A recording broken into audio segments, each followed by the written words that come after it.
دیکھیے جہاں تک انویسٹمنٹ اسٹیٹ میں آنا، اس کو تو سارے لوگ ویلکم ہی کریں گے اور کرتے آئے ہیں، اور یہ بھی نہیں ہے کہ انویسٹمنٹ وہ پہلی بار لا رہے ہیں۔ بھاجپا اور ان کی ڈبل انجن کا کام ہے پیکیجنگ کرنا۔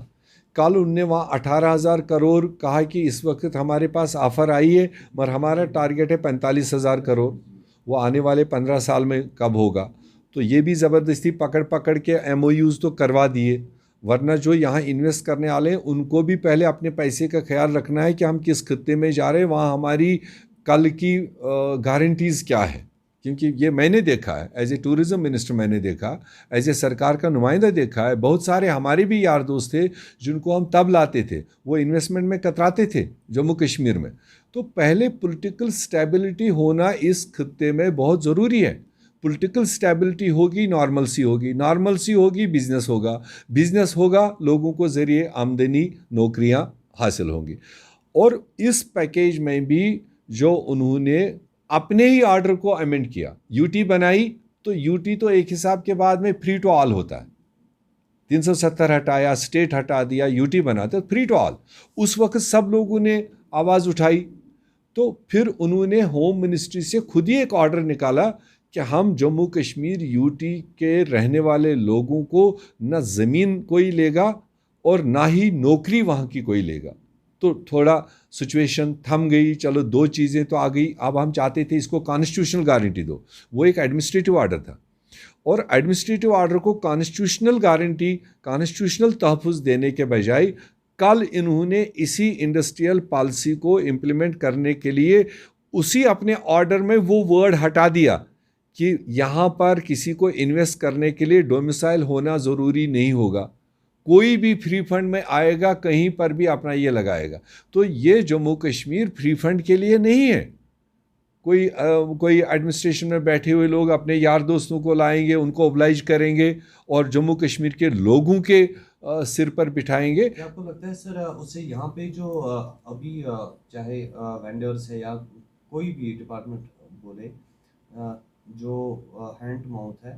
ان کو روزگار کے لیے ترسنا پڑے گا کیونکہ باہر سے ابھی یہ وہ چیز نہیں ہے، وہ تو ایک دوسرا معاملہ تھا، اڈانی امبانی کو وہ دینا، وہ تو فی الحال روک لیا انہوں نے۔ مگر یہ ہے انڈسٹریل پالیسی، باہر سے انویسٹمنٹ لانا، ہیلتھ سٹرکچر کو، جیسے ہاسپٹل، ایک بڑے پیمانے کا hospital, Apollo type hospital Jammu Kashmir میں بننا، یا ایجوکیشن۔ دیکھیے جس طریقے سے انویسٹمنٹ سمٹ میں ڈرامائی انداز میں ایک اعلان ہوا، ایک مخدوش معاملہ ہے۔ ریاست جموں کشمیر کی جتنے بھی پولیٹیکل سکولز آف تھاٹس ہیں، وہ سب پہلے سے ہی بات دہراتے رہے ہیں کہ جس طریقے سے حالات بنائے جا رہے ہیں، کہ ایک خدشہ پیدا ہوا ہے، کہ احتمال پیدا ہوا ہے، کہ اپریہنشن بنا ہوا ہے کہ یہاں کی ڈیموگرافی کو چینج کرنے کے اقدامات کیے جا رہے ہیں، اور ایوانوں میں اس پہ ایک سازشیں ہو رہی ہیں۔